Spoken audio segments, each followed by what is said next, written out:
We bought our initial land back in '96, and with the idea that we were going to have a weekend retreat because we had a couple of young teenage boys who needed exercise on the weekends, and so we came down here and fell in love with the property. It just became one of these things that I think the whole family was inclined to get involved on a more meaningful basis, especially when we saw how the conventional farmers were working the land, and we had the opportunity here to set aside not only a wooded area for growing trees, a renewable resource, but we also thought it was a perfect opportunity for us to provide wildlife set-asides. And I showed you earlier that little 4-inch mill because we began growing some grain, which really wasn't very much at all, and grinding it into flour, and then giving it away to friends, some of it self-promotion wise, but we weren't really selling anything, we're just giving it to them. And one thing led to another, and then people began asking for it. And from that time till today, we still continue to grow and expand our flour producing capability. Our square foot, our acreage. We're now working with Rodale with the idea that they can bring their expertise to help us. I'm going to say restore the soil and then bring the fertility back to the growing things in a healthy manner and providing it to people in the Mid-Atlantic area. It's pretty much a family affair. It certainly is all time consuming. Our first field was certified organic in 2006, and since then we've grown and taken additional fields through the transition process and made them certified organic through Pennsylvania Certified Organic, PCO. And in 2016, we built the barn that is behind us to house the operations of our grain cleaning and milling operations.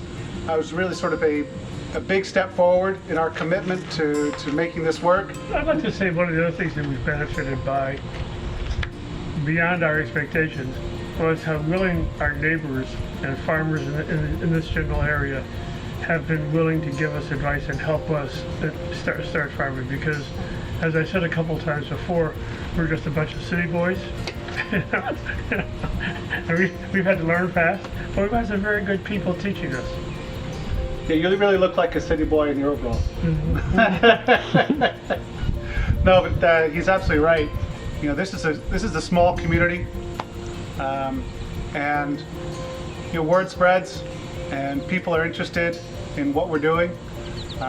People drive by and sort of look at our fields. And our fields don't necessarily always look like our neighbors' fields, but the response has been really supportive and amazing. And now that we're milling flour, being able to work with our neighbors and be able to give flour to our neighbors and trade, it's fantastic. Sure. Yes. The Danko rye, we're going to the Sun Gold Spelt, and we're growing a new variety of hard red, which was just released last year by Virginia Tech. And we have another soft red. I think what it shows is our interest in trying new varieties. This is a challenging region to develop specifically hard red. Soft red is typically grown in Virginia and is by and far the most popular wheat crop that's grown in Virginia. We recognize that many of our customers, they want to bake bread. In order to do that, you need a higher protein flour, where typically those types of grains are grown in the Midwest, farther north. Certainly it's been a challenge, but it's also been really quite interesting. The benefit that we see through our relationship with Virginia Tech is being able to have an opportunity to plant some of these grains that are highly developed with disease resistance and lodging. We want to continue along that pathway, because for us, to having a disease-resistant grain is a better assurance that we're going to have a better crop. We are unique in the sense that we have total control of the process from seed to table.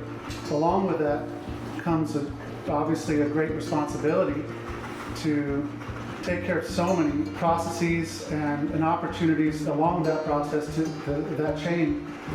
We've been fortunate that we've been able to produce a flour that has a unique flavor to it. And because of that, people who try our flour, even our roofer who came by the other day to do us the work, we gave him a bag of flour, and he sent me a 3-sentence text saying how wonderful it was.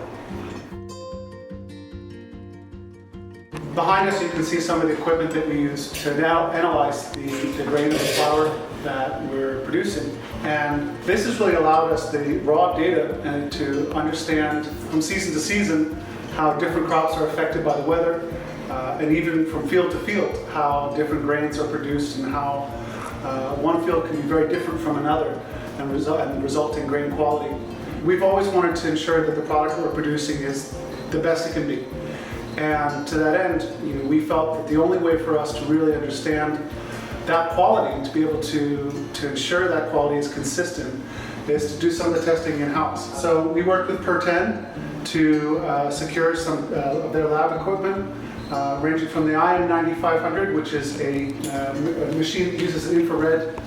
Additionally, one of the benefits of being able to do our own testing is that as we sift flour and as we create custom flours for our customers, the relative metrics of that flour changes. It could be higher or lower protein, higher or stronger or weaker gluten content or ash. So another benefit of being able to work with the testing machine is to be able to produce accurate numbers that in turn go on to the labels that we use on our packaging for each bag. One of our biggest challenges really has always been storage and making sure that we can preserve the quality of the grain. We have had problems in the past where if you don't stay on top of it and notice conditions change within the storage, or if you're not on top of it, then nature will find a way to get ahead of you. Every time you work a field, we have different challenges, whether it's the weed mitigation or contending with the rain we had the last year. We still have a lot to learn. We've learned because we've made mistakes, and we've made mistakes that have been really costly. Some where we've mistakes in the field, but thank goodness no one's been hurt. If we don't change, then we become static. And as we become static, the world's going to go past us.